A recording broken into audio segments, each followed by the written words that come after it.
보신 말씀 창세기 2장 4절 7절 말씀을 통해서 흙으로 사람을 지으시고 라는 제목으로 주님 주신 은혜와 함께 나누겠습니다. 사람들이 궁금해하는 질문 중에 하나인데 많은 사람들이 궁금해합니다. 사람은 어디서 왔을까요? 어떻게 생겼을까요? 에 대한 궁금증을 가지고 있습니다. 이에 대해서 성경은 오늘 2장 7절에 이렇게 말씀을 합니다. 한 번 더 같이 읽어보겠습니다. 시작. 여호와 하나님이 땅에 흙으로 사람을 지으시고 생기를 그 코에 불어 넣으시니 사람이 생명이 되니라. 많은 사람들이 우리 사람이 어디서 왔는지 그리고 어떻게 만들어진 것인지에 대해서 궁금해 하는데요. 여기에 성경은 분명히 이렇게 말씀하고 있습니다. 하나님이 땅의 흙으로 사람을 지으셨답니다. 그리고는 생기를 그 코에 불어 넣으셔서 생명, 그러니까 지금 이렇게 살아있는 인간이 되었다, 이렇게 말씀하고 있습니다. 그래서 혹자는 이 부분을 이렇게들 의미를 부여하십니다.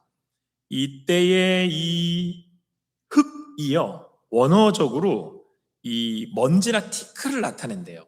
그러니까 우리가 아는 그냥 흙이라고 하는 것을 더해서 아주 그냥 먼지 티끌 있죠. 아주 작은. 그래서 굉장히 우리 사람이 이 먼지나 티끌처럼 이렇게 작다. 우리 인간의 존재가 이렇게 흙처럼 이렇게 연약하다. 이제 그런 의미를 담고 있다라는 거예요. 물론 그런 의미가 틀리다라는 말씀은 아닙니다. 그리고 또 한편으로는 그리고 이렇게 얘기합니다. 인간은 흙에서 왔으니까 다시 흙으로 돌아간다라고 또 이제 이야기를 하죠. 물론 이 의미도 틀리진 않습니다. 누구나 다 한번 태어났으면 한번 죽는 것이 우리 인생에 정해져 있는 것이고요. 또 흙에서 왔으니까 흙으로 돌아간다라고 하는 그런 말씀도 그래서 전혀 틀리지는 않습니다. 그런데 여기서 말하고 있는 그 의미, 그러니까 티끌이라고 하는 그 의미, 인간이 그렇게 작고 연약하고 이렇게 티끌처럼 이렇게 그런 존재다라고 하는 의미를 가질 때 우리는 이제 하나님 앞에 겸손해야 된다라고 하는 그런 의미 아닙니까? 그런데 이 의미가 쓰여진 창세기 3장 19절에는 이렇게 말씀하고 있습니다. 내가 흙으로 돌아갈 때까지 얼굴에 땀을 흘려야 먹을 것을 먹으리니 내가 그것에서 취함을 얻었음이라. 너는 흙이니 흙으로 돌아갈 것이니라 하시니라. 여러분, 이 말씀의 그 전제가 되는 배경이 뭡니까? 인간이 아담과 하와가 죄를 지었기 때문에 받은 벌이에요. 그러니까 원래 인간이 흙으로 났기 때문에 흙으로 돌아가는 게 아니었고요. 엄밀히 말하면 우리가 지금 흙에서 났으니까 흙으로 돌아가는 이유는 뭐예요? 우리 창세기 3장 19절 말씀 보니까요. 첫 번째는 죄를 지어서 우리 남자들이 받았던 첫 번째 벌이 뭐였습니까? 노동을 해서 땀을 흘려서 먹을 것을 먹어야 돼요. 근데 문제는 이 흙이 저주를 받았어요. 우리 때문에. 의미 있죠? 그래서 이 땅이 엉겅퀴를 낸대요. 그래서 그냥 살아가는 게 아니고 아주 고생을 하면서 먹고 살아야 되는 거예요. 제 결과죠. 인생이 고통인 이유가 여기에 있는 겁니다. 죄 때문이죠. 그리고 또 한 가지가 뭐냐면 죄로 인하여서 죄의 싹스로 인하여서 어디로 가는 거예요? 사망으로 가는 거죠. 그러니까 흙에서 왔다라는 건 흙으로 돌아간다는 건 죄 때문이다라는 얘기죠. 그런데 이것은 이제 우리가 죄를 짓고 난 다음에 주신 말씀에서 비롯되는 의미이고 사실 오늘 우리에게 주신 이 7절의 말씀은 단지 그냥 티끌이라는 것을 의미하지 않습니다. 여기서 말하는 흙은 왜 흙이라고 말씀하셨느냐? 오늘 말씀을 보세요. 하나님이 땅의 흙으로 사람을 어떻게 하셨대요? 네, 지으셨대요. 그래서 흙인 거예요.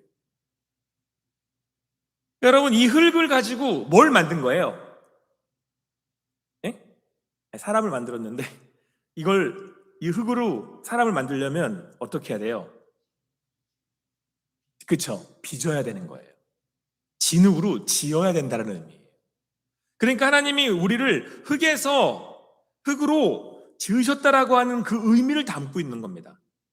실제로 여러분, 이 지으셨다라고 하는 원어적 의미가 토기장이가 토기를 만들기 위해서 이 빚었다라고 하는 의미를 갖고 있는 거예요. 그래서 여러분, 지으셨다 이렇게 돼 있어요. 우리 말씀에도 통하는 의미이긴 합니다만 조금 더 강조를 한다면 토기장이가 토기를 빚는 거죠. 이렇게.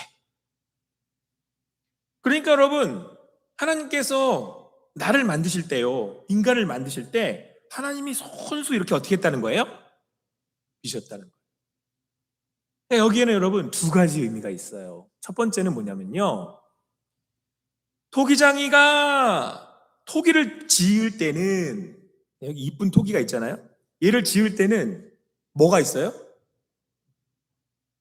목적이 있죠. 토기장이가 이 토기를 지은 이유는 이거 뭐 하려고 지은 거예요, 지금 얘는? 죄송합니다. 저만 마셔서. 요거 물컵 쓰려고 지은 거예요. 그죠?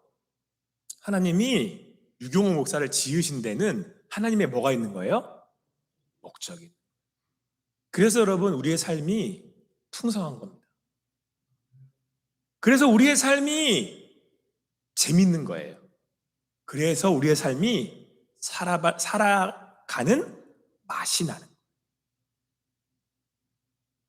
자, 그리고 여러분 또 한 가지는 뭐냐면요, 하나님이 지으셨다는 데 의미가 있어요.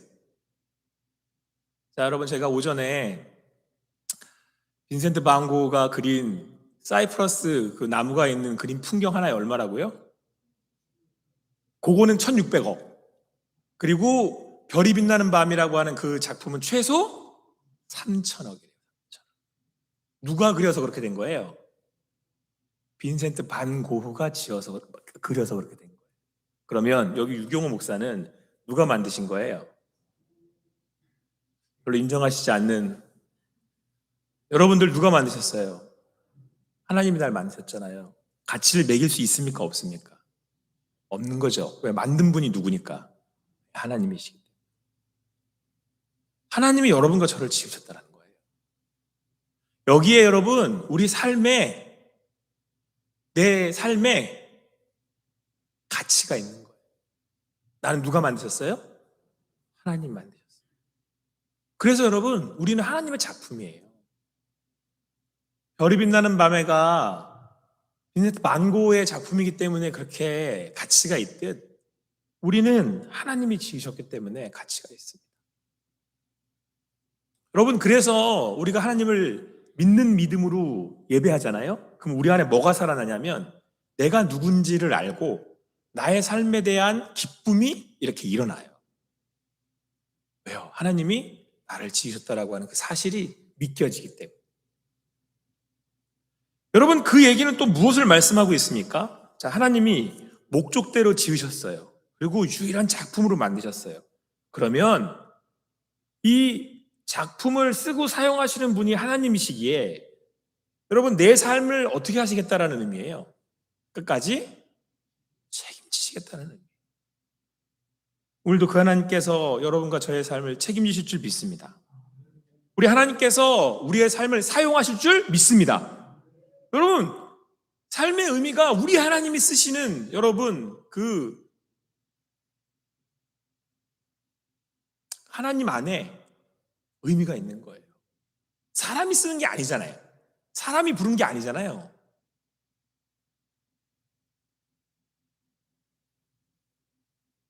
우리 권병구 장로님이 38년 이상을 교직을 하셔서 이제 정년 퇴임을 하셨습니다. 뭐 여기 있는 분들 나름 삶의 자리에서 또 하나님의 부르심 앞에 또 각자의 삶의 그 사역들과 일들을 잘 감당하실 줄 믿습니다. 자, 그런데 우리에게 다른 게 한 가지가 있단 말이죠. 그건 뭐냐면, 나를 부르신 이가 누구예요? 그 자리로 하나님이 부르셨다는 거예요. 여기에 여러분, 우리의 더 깊고 풍성한 우리 삶의 의미가 부여가 됩니다. 단지 사람이 불러서 간 것이 아닙니다. 겉으로 보기에는 사람이 불렀고 또 사람이 함께 일을 하지만 우리는 분명히 압니다. 우리를 지으신 이가 누구라고요? 하나님이심을. 그렇기에 하나님이 나를 부르셨다는 사실을. 오늘도 이 말씀에 의지해서 주님 안에서 주님 주시는 그 부르심 앞에 오늘도 주님이 나를 지으셨음을 고백하며 기쁨을 누리실 수 있는 여러분과 제가 되기를 간절히 소망합니다. 자, 하나님께서 흙으로 사람을 지으셨대요. 손수 지으셨습니다. 여러분과 저를 지으신 겁니다. 그래서 우리는 하나님의 작품이고 고귀합니다. 근데 여기에 멈추지 않고 더 나아가서 흙으로 사람을 지으시고 그 지으신 작품에다가 뭘 불어넣으셨습니까?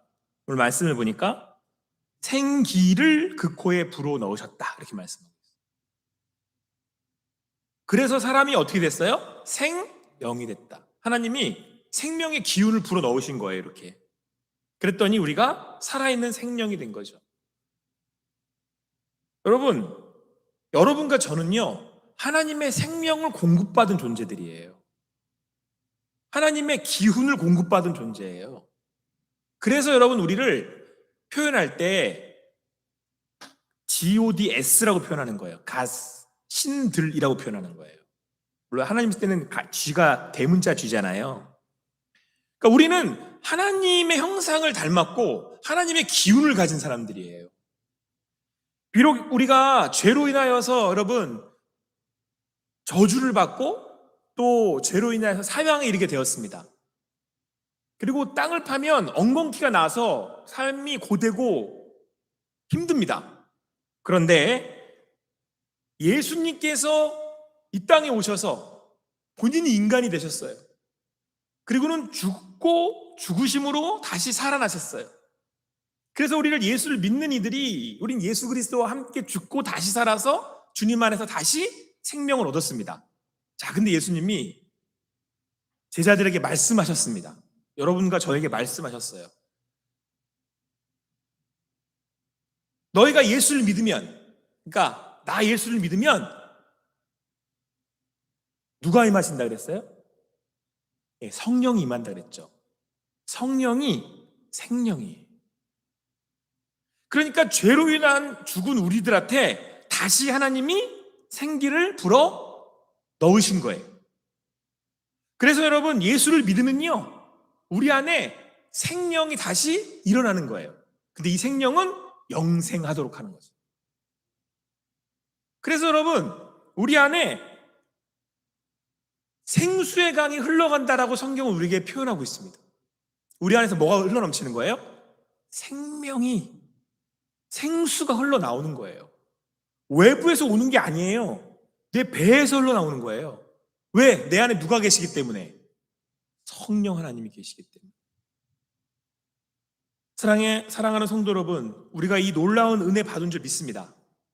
우리 안에 여러분 성령 하나님이 함께 하셔서 우리 안에서 생명이 흘러나온대요.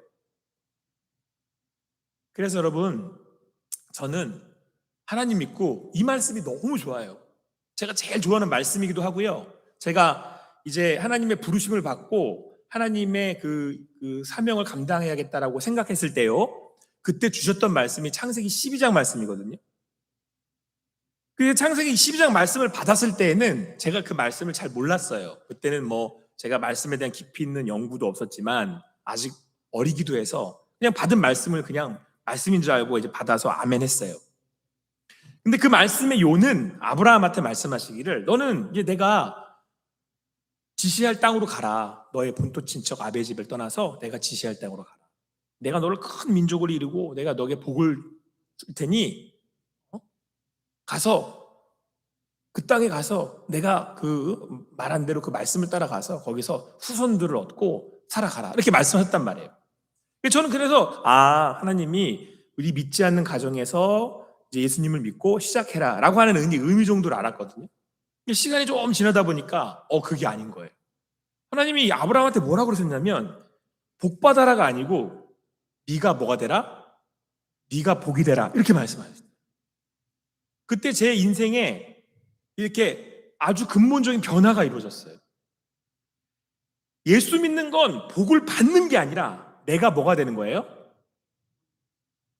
내가 복이 되는 거예요. 여러분, 이건 완전 다른 자세예요. 사람들은 어떻게 하죠? 다들 복을 이게 받으려고 그러잖아요. 그런데 예수를 믿잖아요. 그러면 내가 복이 되는 거예요. 그러니까 내가 어떤 가정 안에서 태어나면 이건 뭘 의미하는 거냐면요, 하나님이 그 가정에 뭘 주시겠다는 의도예요. 그렇죠? 복 주시겠다는 의도예요. 여러분, 예수 믿는 제가요, 하나님 지으심 받은 제가요, 어느 직장에 들어갔어요. 그럼 그 직장을 하나님이 어떻게 하시겠다는 거예요? 복 주시겠다는 거예요. 사랑하는 성도 여러분, 여러분이 호산나 교회에 왔어요? 내가 예수를 믿어요? 하나님 날 지으셨음을 믿습니다. 내 안에서 생명이, 생수의 강이 흘러나와요. 그 의미는, 여러분을 여기 주신 의미는 호산나 교회에 뭘 주시겠다는 거예요? 복 주시겠다는 거예요. 자, 우리 옆에 있는 우리 성도님들 향해서 함께 인사하겠습니다. 당신이 복덩어리입니다. 여러분, 예수 믿는다라고 하는 믿음은 내가 복이 된다라고 하는 의미를 깨닫는 거예요. 그래서 예수 믿는 사람, 내 안에 예수가 살아있는 사람을 만나잖아요. 그러면 사람들은 세상에서 경험해 볼 수 없는 생명을 접하는 거예요. 오늘도 하나님께서 우리를 통해 복 주실 줄 믿습니다. 여러분, 우리는 복 받는 수준으로 끝나는 게 아니에요. 내 안에서 복이 나가는 거예요.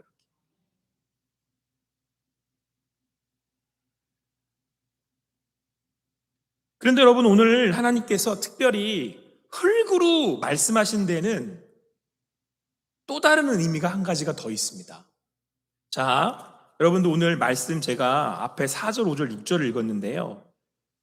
특별히 이 창세기 2장은 일정과는 조금 다른 창조의 말씀을 하고 계세요. 그러니까 똑같이 창조에 대한 말씀이신데요, 약간 내용이 달라요.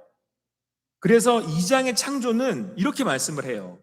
창조할 때에 하늘과 땅의 내력이 이러한데, 하나님이 땅과 하늘을 만드셨던 날에 하나님이 땅에 비를 내리지 않으셨대요. 그러니까 하늘과 땅을 만드셨는데 땅에 비를 내리지 않은 거죠. 그리고 땅을 갈 사람도 없었대요. 들에는 초목도 아직 없었대요. 밭에는 채소도 아직 나지 않았대요. 안개만 땅에서 올라와서 지면을 덮었다, 이렇게 말씀하고 있습니다. 그리고 난 다음에 사람을 흙으로 지으시고 만드셔서 생기를 불어넣으셔서 사람으로 하여금 땅을 기경하고 다스리게 하신 거죠. 여러분, 다시 말해서 여러분과 제가 밭이에요. 성경은 예수님께서 우리를 밭으로 표현하시잖아요. 우리의 마음을 마음밭이라고도 하시고. 그러니까 여러분, 오늘 하나님께서 우리를 흙이라고 말씀하신 데에는 우리네 인생이 밭이라면 이 밭에 생명을 불어넣고 갈아줄 하나님이 계셔야 된다. 그러니까 여러분, 우리의 삶이, 여러분과 저의 삶이 온전하려면, 그리고 우리의 삶이 생명이 넘쳐나려면, 그곳에서 싹이 타고 싹이 나고 자라나서 나무가 돼서 열매를 맺으려면 말씀의 씨앗이 떨어지고 그것을 기경할 하나님의 은혜가 필요하다라는 겁니다. 사랑하는 성도 여러분, 우리 안에서 생명이 나오고 생수의 강이 흘러나갈 수 있는 이유는 바로 내 안에 하나님께서 함께 하시기 때문에 그렇습니다. 성령 하나님께서 나의 삶에 찾아오셔서 나와 함께 하시기 때문에 그렇습니다. 그리고 여러분, 어떻게 하신다는 거예요? 내 삶을 기경하고 경작하신다는 거예요. 여기에 여러분, 우리의 소망이 있습니다. 우리가 변화될 수 있는 이유가 여기에 있습니다. 우리가 계속해서 성장할 수 있는 이유가 여기에 있습니다. 하나님께서 유경호 목사의 삶을 이렇게 가꾸어 주시는 거예요. 아이고, 여기는 길가네. 이 길가에 이 흙밭을 이렇게 기경하시는 거예요. 아, 여기는 더 부드러워져야 되겠다. 아, 여긴 돌짝밭이네. 이 돌은 빼내야 되겠다. 아이고, 여기는 가시덤불이 많네. 이거 좀 쳐내야 되겠다. 그렇게 유경호 목사를 좋은 이 땅으로 일고 가시는 거예요. 때로는 그 손길이 아프기도 하고, 때로는 그 손길이 원망스럽기도 하지만 분명한 건 유경호 목사의 삶을 기경하시는 분이 하나님 아버지라고 하는 사실. 오늘도 우리의 삶을 온전히 가꾸어 가시는 그 하나님이 우리 하나님 아버지이신 줄 믿습니다. 그래서 우리가 믿고 맡기는 거 아닙니까? 그래서 오늘도 예배함으로 주님께 맡겨드리는 거 아닙니까? 그래서 오늘도 그 주님께 나아가는 거 아닙니까? 오늘도 그 삶을 오롯이 누리며 주님을 향해 나아가는 여러분과 제가 되기를 간절히 소망합니다. 우리 하나님께서 나를 지으셨습니다. 오늘도 나를 빚어가고 계십니다. 그렇게 내 삶의 밭들을 경작하고 기경하고 경작하고 계십니다. 여기에 우리의 소망이 있습니다. 여기에 우리의 기쁨이 있습니다. 아무쪼록 그 주님께서 함께 하심으로 여러분과 저의 삶 가운데 주시는 그 손길, 하나님이 머물러 주시는 그 은혜, 고스란히 누리시는 여러분과 제가 되기를 간절히 소망합니다. 그 하나님께서 우리와 함께 하심으로 인하여서 주님 안에서 주님 주시는 동행하는 삶이 되기를 간절히 소망합니다.